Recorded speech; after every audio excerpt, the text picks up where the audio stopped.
Hi, this is Richie DeMarco, the Mayor of Hardware. And this is Constructing Your Brand, Episode 3. 4 ways for your business to be fabulous on Facebook. How you doing, Denise? I'm doing great, Richie. How are you? Doing awesome. So today, Denise and I are going to give you 4 tips on how your business can show up and be successful on Facebook. Yeah. So, number one on Facebook as a business, these are very tactical things. Connect with people who are influencers in your area. Example, we do a lot in design build niche.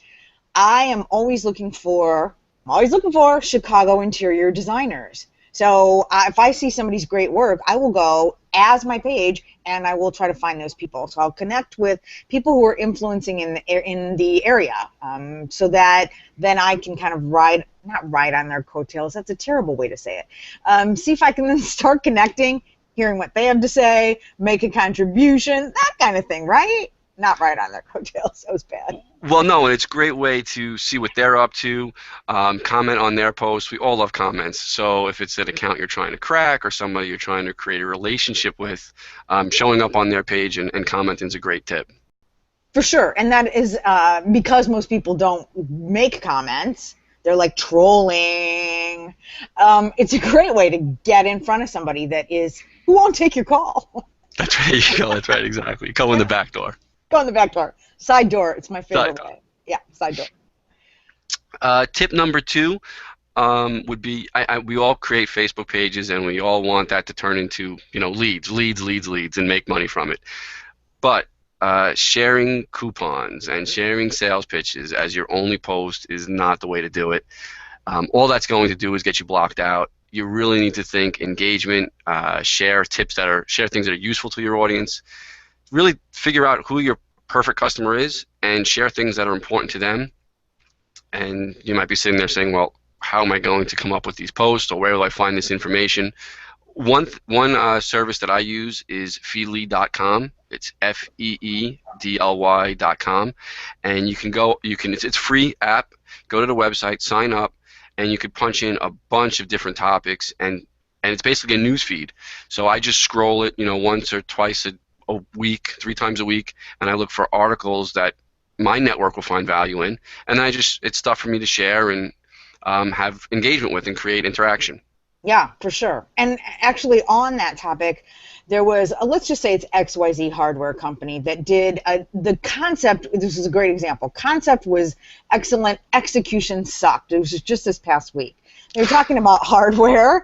But the headline had the XYZ hardware company, the first sentence in the paragraph, XYZ hardware company. I'm like, who cares? I don't care. You're taking your ad and you're trying to make it work on social media, and that ain't going to fly. Totally agree. Totally agree. People aren't stupid, and they don't want to be sold. No, except for the people who are executing this work, not so smart. But anyway, that's too bad for XYZ hardware company. So the other thing that I think is an important variable is liking other pages as your page. And I think we don't disagree on that part. What I mean by that is I go in as Butch Go and Company, which is the facet of the closet design and training that I do. And when I'm connecting to those designers, I connect with them as Butch Go and Company, not as Denise Butchko. Because it bugs me particularly if I'm doing some networking online and I'm part of a group, and then I get friend requests from those people, like, I don't even know them, and now I'm going to open up all my settings to be their friend. I want them to connect to my business. I don't really want them to be my friend. Well, and and I understand that, and I agree with you, Denise. I definitely want them to connect with my business.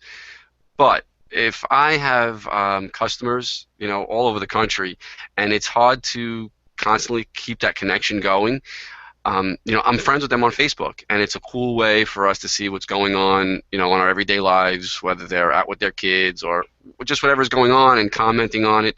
I sort of feel like it's almost like when we're at the trade show and we're hanging out at the bar and we're just getting to know each other a little bit better.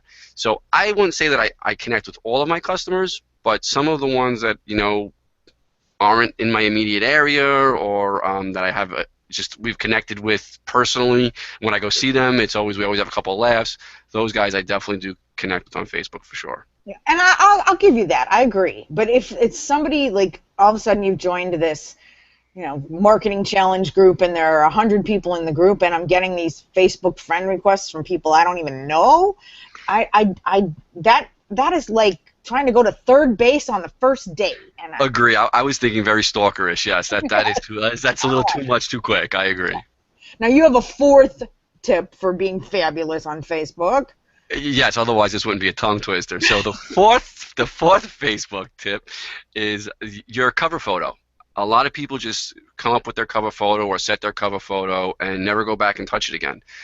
Um, that's prime real estate. I mean, you can go up there and you can upload a new product coming, a sale. You could upload. You could get the word out. That's the first thing your customers see. The first thing that people visit your Facebook page will see. So you really want to constantly change that. For me, I try to change it once a month, and I show new products, what's going on, where I've been, and I use two sources. I know you're sitting there and you're not a graphic designer, and it's a pain in the neck to change, and who wants to deal with that?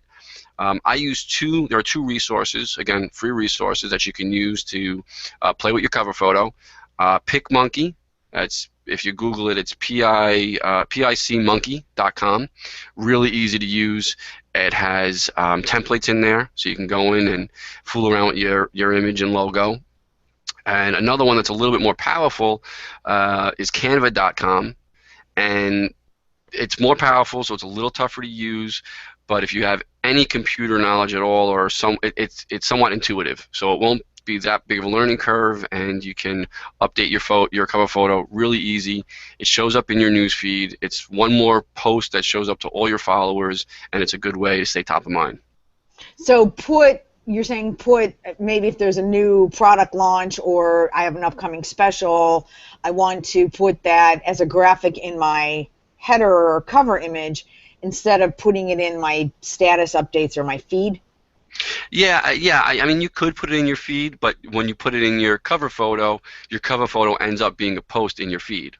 So whenever you change that photo, and whenever you change the photo, even on your personal page, those always seem to get a lot of likes.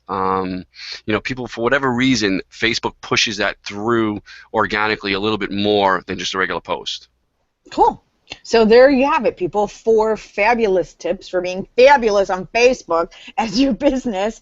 Some great, quick, tactical things. Go implement 1, implement 2, implement all 4. And while you're doing that, then check us out on Constructing Your Brand.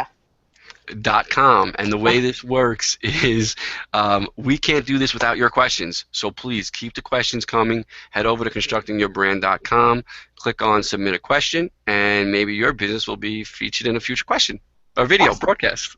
Yay! Thanks.